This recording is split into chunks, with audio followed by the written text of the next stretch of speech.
Hello students, I am Krishna Chaube, Assistant Professor, Commerce Department from Science and Technology College. Today I am going to start a very important chapter from cost accounting is process costing. It is in 4th unit. So before starting this chapter, I will tell you okay, this chapter is very important from the point of view of your examination because a 15 marks question will definitely going to ask in your final examination of Pandit Ravi Shankar Sukul University. Okay, so आप इस chapter को बहुत ही अच्छे से बहुत ही ध्यान से पढ़ेंगे और याद रखिएगा एग्जाम से पहले इस चैप्टर का रिवीजन जरूर कीजिएगा क्योंकि इस चैप्टर से definitely question will going to ask. Okay, तो लेट्स स्टार्ट. तो बिफोर स्टार्टिंग दिस चैप्टर मैं आपको कुछ बताना चाहूंगा कि हम जब कोई भी काम करते हैं हम दो तरीके से करते हैं. एक जॉब के फॉर्म में करते हैं, एक बैच और प्रोसेस के फॉर्म में करते हैं. तो मैं आपको एक्सप्लेन करता हूँ कि व्हाट इज जॉब. कहने का मतलब है पहला होता है जैसे हम जॉब में हम 1-to-1 बेसिस पे काम करते हैं. 1-to-1 बेसिस का मतलब होता है जैसे सपोज आप अपने फ्रेंड के साथ मार्केट गए, कुछ आपके ड्रेस या सूट स्टिच कराना है. ओके, तो जरूरी नहीं है कि आप दोनों एक जैसा कलर चूज करें या एक जैसे डिजाइन चूज करें. आप दोनों की डिजाइन, आप दोनों के कलर जो है वो अलग अलग हो सकते हैं. तो आपका मटेरियल शायद अलग हो, आपकी डिजाइन अलग हो, आपका कलर हो, आपके दोस्त का अलग होगा, डिजाइन अलग होगा, कलर अलग होगा. तो यहाँ पे हम काम कैसे कर रहे हैं, 1-to-1 बेसिस पे काम कर रहे हैं. ठीक है, वहीं पे दूसरे तरीके से हम काम करते हैं जहां पे हम बैच और प्रोसेस के फॉर्म में काम करते हैं. कहने का मतलब है जैसे फॉर एग्जांपल मैं अगर किसी एक टेलर को सूट देता हूं सिलने के लिए, ओके, तो टेलर क्या करेगा, टेलर उस काम को एज अ जॉब की तरह परफॉर्म करेगा. कहने का मतलब है वो मेरे लिए कपड़े लाएगा, थान लाएगा, थान को खुद ही कटिंग करेगा, उसको स्टिच करेगा, खुद प्रेस करेगा और पैक करके मेरे को देगा. लेकिन वही हम बात करें इंडस्ट्री की, एक फैक्ट्री की जो सूट मैन्युफैक्चरिंग है, वो बहुत सारे सूट एक बार में बनाती है, वो थान के थान खरीदते हैं बहुत सारे. ठीक है, तो वहां पे जो काम होगा वो बैच और प्रोसेस के फॉर्म में काम होगा. वो जॉब की तरह काम नहीं कर सकते हैं, वहां पे उनको बैच और प्रोसेस के फॉर्म में ही काम करना पड़ेगा. कहने का मतलब है पहले प्रोसेस में क्या होगा, जो खूब सारा थान जो आया है उसमें पहले प्रोसेस में काम होगा कि हर थान से वो कपड़े काटेंगे. एक सूट को बनने के लिए जितना कपड़ा लगता है वो उतना उतना कपड़ा काटेंगे. तो पहले प्रोसेस में काम हो रहा है कटिंग का, फिर वो कटिंग किया हुआ जो मटेरियल है वो जाएगा नेक्स्ट प्रोसेस में जहां पे वो स्टिच होगा, जहां पे वो सूट बनेगा. उससे फिर जो सूट बनके तैयार हो जाएगा फिर वो जाएगा नेक्स्ट स्टेज पे जहां पे उस सूट का आयरन होंगे, पैकिंग होंगे. तो कहने का मतलब है यहाँ पे जो फॉर्म हो रहा है, यहाँ पे जो काम हो रहा है वो प्रोसेस के फॉर्म में काम हो रहा है, एक बैच के फॉर्म में काम हो रहा है और 3 प्रोसेस से होके गुजर कर तब जाके एक फिनिश प्रोडक्ट हमारा तैयार हो रहा है. तो ये जो बेसिक डिफरेंस होता है जॉब कॉस्टिंग और प्रोसेस कॉस्टिंग में. Is it clear? तो एग्जाम में ज्यादा चांसेस है क्वेश्चन के आने के वो प्रोसेस कॉस्टिंग से. ओके, जैसे मैं एक और एग्जांपल से समझाने की कोशिश करता हूं आपको. आपने अमूल घी, पतंजलि घी का नाम तो सुना ही होगा. अब ये घी क्या डायरेक्टली घी बन जाता है? ये घी भी जो है वो अलग अलग प्रोसेस से होकर गुजरता है. फॉर एग्जांपल जैसे दूध आता है, दूध से सारे बैक्टीरिया को निकाला जाता है, वो एक पहला प्रोसेस हो गया. फिर इस दूध से मलाई बना जाती है, वो दूसरा प्रोसेस हो गया. फिर इस मलाई से जाके घी बनता है, फिर इस घी की पैकिंग होती है. तो यहाँ पे जो घी है वो अलग अलग प्रोसेस से होके गुजर रहा है. प्रोसेस कॉस्टिंग में हम क्या करते हैं, हम ये देखते हैं कि हर एक प्रोसेस में हमको कितना खर्चा आ रहा है, मतलब हर एक प्रोसेस में उस प्रोडक्ट को बनाने में हमको कितना खर्चा आ रहा है और उस खर्चे को हम अलग अलग प्रोसेस में आइडेंटिफाई करते हैं. ठीक है, उसके लिए हमको जरूरत पड़ती है प्रोसेस कॉस्टिंग की. क्लियर है? फॉर एग्जांपल मैं आपको समझाने की कोशिश करता हूं. जैसे आपका ये हुआ प्रोसेस 1 या पहला सीक्वेंस. ओके, अब प्रोसेस में भाई सीधी सी बात है, आपको मटेरियल का खर्चा लगेगा, आपको लेबर का खर्चा लगेगा और आपको कुछ और एक्सपेंसेस भी होंगे, इलेक्ट्रिसिटी एक्सपेंस वगैरह और भी सारे एक्सपेंसेस होंगे. ठीक है, तो ये प्रोसेस में इतने सारे खर्चे लगेंगे एक प्रोडक्ट को बनाने में. फिर ये जो प्रोडक्ट है दूसरे प्रोसेस में जाएगा, प्रोसेस 2 में. इस प्रोसेस में भी आपको मटेरियल का खर्चा आएगा, आपको लेबर का खर्चा आएगा, फिर आपको और भी एक्सपेंसेस लगेंगे. सपोज प्रोसेस 1 में ये सारा खर्चा मिला के आपको 5000 रुपीज का खर्चा आता है. कितना? 5000 रुपीज का खर्चा आता है. ठीक है, तो यहाँ का इस प्रोसेस का आउटपुट कितना हुआ? 5000. ठीक है, अब जैसे प्रोसेस 2 में सारा एक्सपेंसेस जो आपका आया वो आया 2000 रुपीज का. तो प्रोसेस 2 में टोटल खर्चा कितना हो गया आपका? 7000. 5000 पहले प्रोसेस का और 2000 इस प्रोसेस का, मतलब प्रोडक्ट की कीमत अभी कितनी हो गई? 7000. फिर वो जाएगा प्रोसेस 3 में। प्रोसेस 3 में भी सेम कुछ खर्चे होंगे, लेबर एक्सपेंस। यहां पे आपको खर्चा आ रहा है 3000 रुपए का, ठीक है। तो अब जो टोटल खर्चा होगा वो आपका कितना हो गया, 10,000। मतलब आपने जो प्रोडक्ट बनाया था उसकी टोटल कॉस्टिंग कितनी आई, 10,000। क्योंकि हर एक प्रोसेस में कुछ ना कुछ खर्चा हुआ है और वो लास्ट में जो प्रोडक्ट बनके तैयार हुआ है वो उसकी कॉस्टिंग कितनी है, 10,000। क्लियर है? I hope you understand. अब मैं इसको एक आपको फॉर्मेट बना के दिखा रहा हूँ, प्रोसेस कॉस्टिंग का फॉर्मेट कैसा होता है।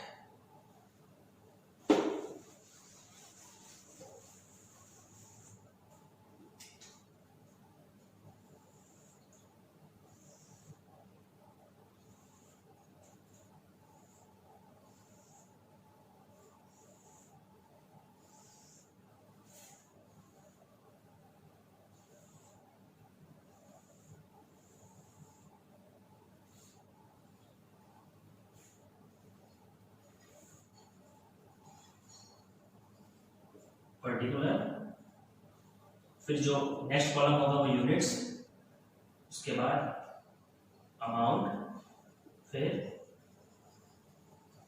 Particular, units, amount. Okay, clear? अब सबसे पहले हम क्या लिखेंगे, हम स्टार्ट करेंगे डेबिट साइड से। हम यहां पे लिखेंगे 2 यूनिट्स इंट्रोड्यूस्ड। मतलब स्टार्टिंग में आपने कितना सामान इंट्रोड्यूस किया, ठीक है, उसकी क्वांटिटी यहाँ लिखेंगे यूनिट्स, और अमाउंट यहाँ पे लिखेंगे, ठीक है। यूनिट्स की जगह पे आप क्वांटिटी भी लिख सकते हैं, ठीक है। उसके बाद वो दूसरा आएगा, वो होता है direct labour. Direct labour, direct labour मतलब उस काम को बनाने के लिए सीरीज कौन सी बात आपको लेबर लगेंगे, ठीक है। तो लेबर कभी भी वेट नहीं बढ़ाता, लेबर जो है इस प्रोडक्ट पे काम करता है, इसलिए कभी भी लेबर का वेट नहीं होता है, ठीक है। तो लेबर में हम क्वांटिटी जगह डैश कर देंगे और अमाउंट लिख देंगे कि उस हम लेबर पे कितना खर्चा कर रहे हैं, ठीक है। उसके बाद आएगा 2 अदर एक्सपेंसेस, ठीक है। अब आप बताइए कि अदर एक्सपेंसेस भी वेट बढ़ाएगा? हाँ, तो बच्चों अपन थे अदर एक्सपेंसेस में। अब अदर एक्सपेंसेस भी क्या वो वेट बढ़ाएगा? अदर एक्सपेंस का मतलब होता है जैसे कोई इलेक्ट्रिसिटी एक्सपेंस वगैरह हो गए, जैसे आपको बताया था मैंने, फ्यूल वगैरह हो गए।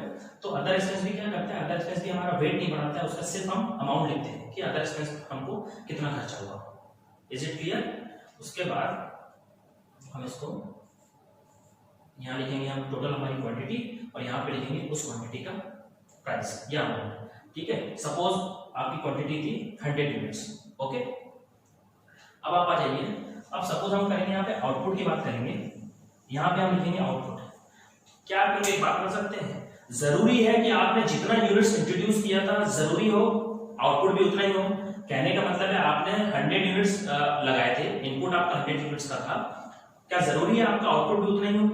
कई बार क्या होता है बच्चों कि हम जितने यूनिट्स लगाते हैं जरूरी नहीं है कि उतना ही आउटपुट निकल के आए। कई बार क्या होता है कुछ यूनिट्स खराब हो जाते हैं, कुछ सामान जो हमारा खराब हो जाता है। जैसे हम कपड़े की बात करें तो कई बार कपड़ा क्या होता है गलत कट जाता है, या गलत उसमें कुछ दाग वगैरह लग जाते हैं। तो उस तरह के जो प्रोडक्ट्स हैं, उस तरह का जो पीस है कपड़े का वो खराब हो जाता है, उसको हम क्या बोलते हैं, उसको हम बोलते हैं नॉर्मल वेस्टेज। क्या बोलते हैं बच्चों? Normal wastage. तो इस तरह के नॉर्मल वेस्टेज को हम यहाँ पे लिखते हैं बाय नॉर्मल वेस्टेज, ठीक है। अब यहाँ पे आपको क्वांटिटी भी लिखना पड़ेगा नॉर्मल वेस्टेज की, कि आपकी कितनी क्वांटिटी जो है वो वेस्ट हुई है, ठीक है। और अमाउंट, अब अमाउंट जो है, अमाउंट उसकी हो भी सकती है नहीं भी हो सकती है। कैसे, जरा मैं बताता हूं। अगर आपको क्वेश्चन में स्पेसिफाई है कि आपका जो नॉर्मल वेस्टेज है, ठीक है, उसकी वैल्यू जो आपको रिसीव हुई है, वैल्यू रिसीव का मतलब होता है आपने इस नॉर्मल वेस्टेज का कहीं ना कहीं यूज किया होगा, मतलब बाहर सेव किया, तो सेव करने के बाद कुछ वैल्यू रिसीव हुई होगी। अगर वो क्वेश्चन में स्पेसिफाइड है, इस क्वेश्चन में दिया हुआ है, तो हम अमाउंट लिखेंगे, अदरवाइज सिर्फ क्वांटिटी लिख के आप छोड़ देंगे। क्लियर है? कई बार होता है कि हमारा जो सामान, जो हम यूनिट्स बना रहे हैं, जो कपड़े बना रहे हैं, या फिर हम कोई भी प्रोडक्ट बना रहे हैं, तो उसमें से कुछ जो सामान है जो खराब हो जाता है, जो यूज के लायक नहीं रहता, तो हम क्या करते हैं, उसको सेल करते हैं। सेल करने के बाद अगर उससे कुछ उसके स्क्रैप से कुछ रिसीव होता है हमको तो वो अमाउंट हम यहाँ पे लिखते हैं। अगर क्वेश्चन में नहीं दिया हुआ है तो आप सिर्फ क्वांटिटी लिख के छोड़ देंगे। क्लियर है? तो ये जो अमाउंट रहता है वो सस्पेंस में रहता है। सस्पेंस में कहने का मतलब है आपके क्वेश्चन में दिया होगा तब आप लिखेंगे, अदरवाइज लिखने की जरूरत नहीं है। ठीक है, उसके बाद नेक्स्ट जो आता है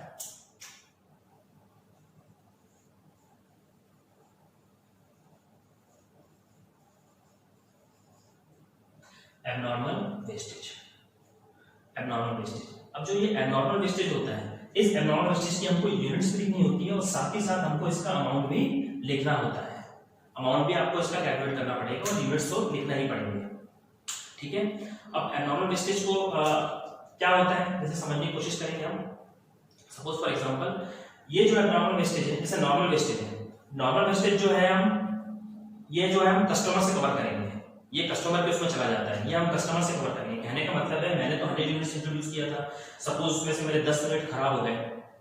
ठीक है, तो 100 यूनिट्स को बनाने में मेरे को कुछ खर्चा आ रहा है। ठीक है, मैंने यहाँ पे खर्चा लिखा है। ठीक है, अब आउटपुट जो आ रहा है मेरा वो आ रहा है 90 यूनिट्स। ठीक है, तो जो 100 यूनिट्स के लिए जो मैंने खर्चा किया था वो आउटपुट निकल के आएगा 90 यूनिट्स का। कहने का मतलब है सपोज 100 यूनिट्स मैंने 10,000 रुपए में बनाया तो यहाँ 90 यूनिट्स की कीमत भी 10,000 रुपए की आई होगी। तो ये जो 10 यूनिट्स का जो आपको लॉस हुआ, ये आप कहां से कवर करेंगे? कस्टमर से कवर करेंगे। कहने का मतलब है ये आपकी कॉस्ट इंक्रीज कर देगा। समझ में आया बच्चों? यहाँ पे 100 यूनिट्स की कीमत थी 10,000 रुपए, अब 90 यूनिट्स की कीमत हो रही है 10,000 रुपए। तो यहाँ ये नॉर्मल वेस्टेज ने क्या किया, आपकी कॉस्ट इंक्रीज कर दी।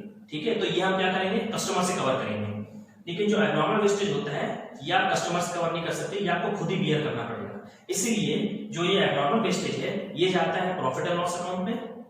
ठीक है, इसलिए हम एबनॉर्मल वेस्टेज को हम क्या लिखते हैं? प्रॉफिट एंड लॉस अकाउंट में। और प्रॉफिट एंड लॉस अकाउंट में कहां लिखेंगे? डेबिट साइड में। तो अगर वहां डेबिट साइड में आएगा तो यहाँ कहां पे आएगा? क्रेडिट साइड में। क्लियर है? ये आपको खुद ही बियर करना पड़ेगा। इसीलिए हम जो क्वांटिटी भी लिखते हैं कि कितनी क्वांटिटी का हमको लॉस हुआ, साथ ही साथ हम लिखते हैं कि उस क्वांटिटी की कॉस्ट क्या थी। Is it clear? उसके बाद हम लिखेंगे बाय नेक्स्ट प्रोसेस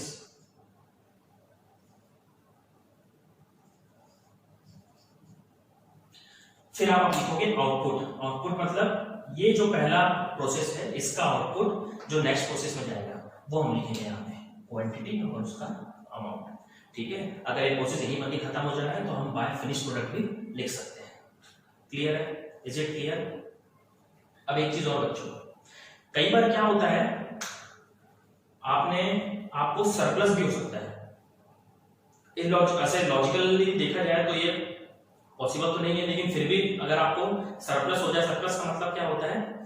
सपोज आपने तो 100 यूनिट्स मंगवाए थे, लेकिन जब आपने खोल के देखा तो आपको 105 या 110 यूनिट्स मिल गए। ठीक है, ज्यादा यूनिट मिल गया आपको। ठीक है, 110 या 105 यूनिट्स मिल गए, तो इस समय क्या हुआ? आपको सरप्लस हो गया।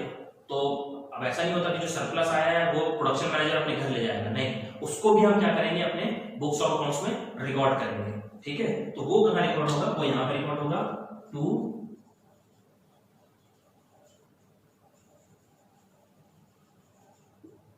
Abnormal effectiveness. ठीक है, कितने क्वांटिटी का फायदा हुआ और उस क्वांटिटी की कॉस्ट क्या है। समझ में आया? क्लियर है आपको? ठीक है, तो कहने का मतलब है यहाँ पे हम जितने भी खर्चे हैं, ये जितना भी लॉस है, हम सबकी क्वांटिटी और सबका कॉस्ट लिखेंगे except one, that is normal wastage. ये हमेशा क्या रहेगा? ये सस्पेंस में रहेगा। अगर क्वेश्चन में गिवन होगा कि इस नॉर्मल वेस्टेज को रीसेल वैल्यू हमने जब रीसेल किया तो हमको कितना रिकवर हुआ, उसकी वैल्यू कितनी रिकवर हुई, तभी हम लिखेंगे, otherwise there is no need of writing. Okay, बाकी सब की अपनी क्वांटिटी और आपका अमाउंट है वो आपको लिखना कंपलसरी है। क्लियर है? Is it clear to all? अब मैं जो है आपके बुक का कॉस्ट अकाउंटिंग बुक जो एम एल अग्रवाल जी की बुक है उसका एक्सरसाइज में क्वेश्चन नंबर 11 है। ठीक है, एक्सरसाइज से क्वेश्चन नंबर 11 सॉल्व कराऊंगा। ठीक है, ध्यान से देखिए, एक्सरसाइज क्वेश्चन नंबर 11। ठीक है, ये क्वेश्चन इसलिए कि इस क्वेश्चन में आपका नॉर्मल वेस्टेज के प्रॉब्लम और एबनॉर्मल वेस्टेज दोनों ही कवर हो जाएंगे, ताकि आपका जो कंसेप्ट है वो क्लियर हो जाए, ताकि आपको सब चीज समझ में आ जाए। ठीक है, तो ये जो नॉर्मल वेस्टेज और नॉर्मल वेस्टेज के जो क्वेश्चंस हैं वो आपको 11th वाले क्वेश्चन नंबर 11th में मिल जाएगा, और ये जो क्वेश्चन नंबर 11th है आपको मैं नेक्स्ट वीडियो में सॉल्व करके दिखाऊंगा।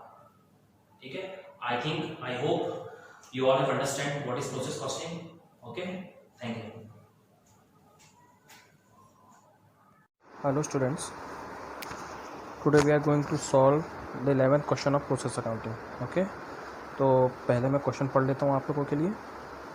क्वेश्चन में दिया है, in a manufacturing concern the output of a process is transfer to be process. ये जो ए प्रोसेस का जो आउटपुट निकल के आएगा उसको हम बी प्रोसेस में ट्रांसफ़र करेंगे। It has been experience that normal wastage in process A is 5% of the unit and in case of B 10% of the units entering the process. Question में ये बोला है कि हर एक प्रोसेस में कुछ नॉर्मल वेस्टेज हो रहे हैं, तो प्रोसेस ए में 5% नॉर्मल वेस्टेज हो रहा है टोटल यूनिट्स का।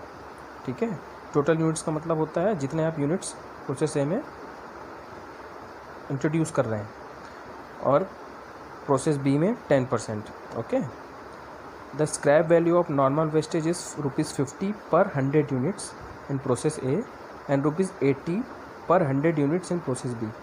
अब क्वेश्चन में ये बोला है जो आपका नॉर्मल वेस्टेज है उसको अगर हम सेल करें, क्योंकि वो तो स्क्रैप हो चुका है, उसको अगर स्क्रैप को हम सेल करें नॉर्मल वेस्टेज का, तो वो 50 रुपये में बिकेगा पर 100 यूनिट्स। मतलब जो 100 यूनिट्स हैं वो 50 रुपये में बिकेंगे। क्लियर है? तो हम देखेंगे कि हमारे टोटल यूनिट्स कितने आ रहे हैं। ठीक है, क्वेश्चन में ये बोला है कि जो प्रोसेस ए में है वो 100 यूनिट्स बिक रहे हैं 50 रुपये में। क्या? आपका नॉर्मल वेस्टेज, ये जो 5% नॉर्मल वेस्टेज आपका निकला है, ये कितने रुपये के हिसाब से बिक रहे हैं? 100 यूनिट्स बिक रहे हैं 50 रुपये के हिसाब से। और प्रोसेस बी में क्या बोल रहा है? 100 यूनिट्स बिक रहे हैं 80 रुपये के हिसाब से। ठीक है, कौन से 80 रुपये? ये प्रोसेस बी में कितना है नॉर्मल वेस्टेज? 10%। ये 10% नॉर्मल वेस्टेज कितने में बिकेगा? ये बिकेगा 100 यूनिट्स बिकेगा 80 रुपये में। Is it clear? अब आगे पढ़ते हैं। The expenses are as follows. ये सारे एक्सपेंसेस खर्चे दिए गए हैं। पहला दे दिया गया आपको मटेरियल, प्रोसेस ए में 10,000 का, वेजेस दिए 8,000 की, मैन्युफैक्चरिंग एक्सपेंस दिए हैं 2,000 के, वैसे ही प्रोसेस बी में दे दिया गया है। आगे पढ़ते हैं। In process A 1,000 units were entered at a cost of ₹5,000। ठीक है, क्वेश्चन में ये बोला है कि 1,000 यूनिट से प्रोसेस ए स्टार्ट किया गया और उसकी कॉस्ट थी 5,000 रुपये। Is it clear? The output of process A is 900 units and of process B is 750 units. Question में बोला है कि जो आउटपुट है प्रोसेस ए का, मतलब आपने जब प्रोसेस स्टार्ट किया था तो 1,000 यूनिट से स्टार्ट किया था, लेकिन एंड में आते तक सिर्फ 900 यूनिट्स ही बने हमारे प्रोसेस ए में, और प्रोसेस बी का आउटपुट कितना आ रहा है? 750 units. Prepare process accounting. Okay, now will start how to solve this question. Okay, तो यहाँ देखेंगे, मैं आपको क्वेश्चन सॉल्व करके दिखाता हूँ। बहुत ही सिंपल क्वेश्चन है।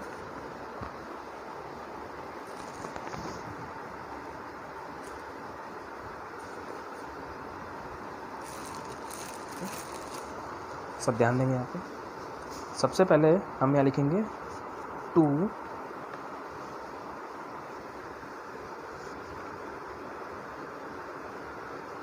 यूनिट्स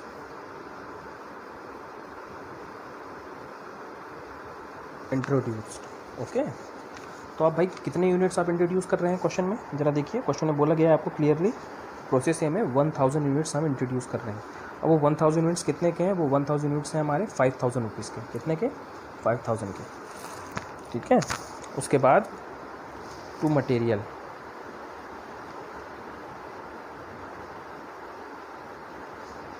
मटेरियल कितना है भाई? क्वेश्चन में देख के बताइए। 10,000 यूनिट्स। उसके बाद टू वेजेस, वेजेस कितने किए हैं? 8,000। उसके बाद to manufacturing expenses, manufacturing expense कितने किए हैं? 2,000। इज़ इट क्लियर यहाँ तक? तो यूनिट्स का टोटल कितना हुआ आपका? यहाँ निकाल लेते हैं हम। नीचे डबल क्रॉस करना ना भूलेंगे, याद रखेंगे सब। ये 1,000 यूनिट्स और ये टोटल होगा इसका 25 यूनिट्स। कैलकुलेट कर लें, वही आएगा। ठीक है, तो यहाँ तक तो बहुत क्लियर होता है, यहाँ तक तो बहुत आसान होता है क्वेश्चन। मेन जो होता है यहाँ से, एक मिनट ज़रा मैं पॉज कर रहा हूँ वीडियो, सॉरी बच्चों। हाँ, अब देखिए क्रेडिट साइड में हम क्या लिखेंगे, सबसे पहले हम लिखेंगे बाय नॉर्मल लॉस। ठीक है, क्वेश्चन में नॉर्मल लॉस कितना दिया गया आपको, क्वेश्चन में ये बोला गया नॉर्मल लॉस जो हो रहा है हमको वो 5% हो रहा है हमारे टोटल यूनिट्स का। टोटल यूनिट्स कितने हैं आपके 1000, तो 1000 का 5% होता है बेटा 50 रुपीज़, 50 यूनिट सॉरी। ठीक है, अब ये जो नॉर्मल लॉस है इसको हम मार्केट में बेच रहे हैं, इसका जो स्क्रैप है इसको हम मार्केट में सेल कर रहे हैं। सेल करने पे क्या बोला है क्वेश्चन में, प्रोसेस ए का जो स्क्रैप है वो बिकेगा 100 यूनिट्स 50 रुपये में, 100 यूनिट्स 50 रुपीज़ में बिकेगा। तो यहाँ पे यूनिट्स कितने बेटा 50 यूनिट्स, तो ये कितने में बिकेंगे 25 में। क्लियर है, 100 यूनिट्स बिकेंगे 50 रुपीज़ में, तो 50 यूनिट्स कितने में बिकेंगे 25 रुपीज़ में। Is it clear to all. ठीक है, अब नेक्स्ट इधर आ जाइए। अब हम यहाँ पे आउटपुट दिया गया हमको प्रोसेस ए का, प्रोसेस ए में आउटपुट कितना दिया है, प्रोसेस ए का आउटपुट बता रहा है हमको 900 यूनिट्स, कितने बच्चों 900 यूनिट्स, 900 यूनिट्स। ठीक है, अब हम यहाँ प्रोसेस करके नहीं लिखेंगे, सॉरी हम यहाँ बाय आउटपुट ना लिख के हम यहाँ लिखेंगे बाय प्रोसेस अकाउंट, क्योंकि प्रोसेस ए का जो आउटपुट होता है उसको हम कहाँ ट्रांसफ़र करते हैं, प्रोसेस बी अकाउंट में, इसलिए हम यहाँ क्या लिखेंगे बाय प्रोसेस अकाउंट 900 यूनिट्स। ठीक है बच्चों, अब 900 यूनिट्स लिखे। अब देखो बस यहाँ थोड़ा सा समझने वाली चीज़ है, ये देखिए हमने यूनिट्स इंट्रोड्यूस किए थे 1000, 50 तो हमारे हो गए wastage, normal wastage, normal loss हो गया हमको। ठीक है, और आउटपुट हमारा आ रहा है 900। तो देखो भाई जब आपने 1000 यूनिट्स इंट्रोड्यूस किए थे उसमें से 50 तो ख़राब हो गए नॉर्मल लॉस, तो बचे कितने 950। ठीक है, लेकिन आपका आउटपुट कितना आ रहा है 900, आउटपुट कितना आना चाहिए उस हिसाब से 950 आना चाहिए, 950 आना चाहिए, लेकिन आपका आउटपुट यहाँ पे कितना आ रहा है 900। इसका मतलब आपको 50 रुपीज़ का क्या हो गया बाय एबनॉर्मल वेस्टेज। क्या हुआ बेटा एबनॉर्मल वेस्टेज, ये 50 रुपीज़ का आपको क्या हो गया एबनॉर्मल वेस्टेज। क्लियर है सबको यहाँ तक, समझ में आया। 100 यूनिट्स आपने इंट्रोड्यूस किया था, उसमें से बेटा कितना लॉस हुआ आपको, क्वेश्चन में दिया गया कि आपको 50 यूनिट्स लॉस हो गए, 5% आपको लॉस हो गया। ठीक है, तो 950 बचना चाहिए आउटपुट, लेकिन यहाँ आपका आउटपुट कितना बता रहा है 900 यूनिट्स। इट मीन्स 50 रुपये का आपका क्या है ये एबनॉर्मल वेस्टेज। ये आपको क्वेश्चंस में निकालना रहता है, ये दिया नहीं रहता, ये आपको निकालना पड़ता है। बहुत ही आसान है, कैसे निकालते हैं मैं आप सबको बता दिया हूँ। ठीक है, यहाँ तक कोई दिक्कत किसी को। तो बच्चों अपन कहाँ पे थे, अपन यहाँ थे, यहाँ तक सबको क्लियर है। अब हम यूनिट्स तो हमारा हो गया, अब हम निकालना था ये यूनिट्स जो आपके आए हैं। ठीक है 900, इसकी प्राइस कितनी है, इसकी अमाउंट कितनी है, कॉस्ट कितनी है इसकी, तो हम ऐसे निकालेंगे। देखो ज़रा हम देखेंगे 1000 यूनिट्स की कॉस्ट जो है 25,000 है यहाँ पे। फिर हमने देखा उसमें से 50 जो हमारा लॉस हो गया, 50 जो हमारा लॉस हुआ तो हमारे पास कितने यूनिट्स बचे 950 यूनिट्स बचे। ठीक है, वो 50 यूनिट्स कितने में सेल हुए 25 रुपीज़ में सेल हुए, उसको माइनस किया तो कितना बचा 24,975, मतलब इतने का हमको लॉस हो गया। तो हमारे पास अब प्राइस है 24,975, मतलब 950 यूनिट्स की जो कॉस्ट है वो कितनी आ रही है आपकी अब 24,975। ठीक है, तो अब हम निकालेंगे जब 950 यूनिट्स की कॉस्ट 24,975 है तो एक यूनिट की कॉस्ट किसकी 1 यूनिट की, तो पर यूनिट कॉस्ट निकालेंगे। कैसे निकालेंगे 24,975 डिवाइडेड बाय 950, ये कुछ आएगा 26.289 ऐसा कुछ आएगा। मैं आपको कैलकुलेटर में करके दिखाता हूँ, देखो यहाँ पे कैसे करेंगे, कितना है 24,975। ठीक है, डिवाइडेड बाय 950 कितना आ रहा है देखो 26.289 कुछ आ रहा है, ये हमारी पर यूनिट कॉस्ट निकल गई। ठीक है, अब यहाँ पे यूनिट्स कितने हैं 900 यूनिट्स, हम क्या करेंगे उस 900 यूनिट्स को उससे इंटू कर देंगे 26.28 जो भी पूरा कर देना, इंटू करोगे तो आपका मेरे ख्याल से ये आना चाहिए इंटू कितने यूनिट्स है 900, कितना हुआ 2366.5253 वॉटेवर आप कुछ भी ले सकते हैं। ठीक है, अब बचा ये 50 यूनिट नॉर्मल वेस्टेज का, चाहो तो बैलेंसिंग निकाल लो या उसको भी उसी तरह निकाल लो यूनिट्स में इंटू करके। ठीक है, तो ये हो गया आपका टोटल 1000, यहाँ पे हो जाएगा आपका 25,000। बैलेंसिंग निकालोगे तो यह मेरे ख्याल से आएगा 1314 पॉइंट समथिंग कुछ आएगा, वो आप देख लोगे। क्लियर है यहाँ तक बच्चों, बिल्कुल क्लियर है। क्वेश्चन देख लो एक बार सब अच्छे से। Is it clear? हाँ, अब ऐसे ही हम बनाएंगे प्रोसेस बी अकाउंट, ठीक है। जब तक आप वीडियो पॉज करके ये इसको उतार लीजिए।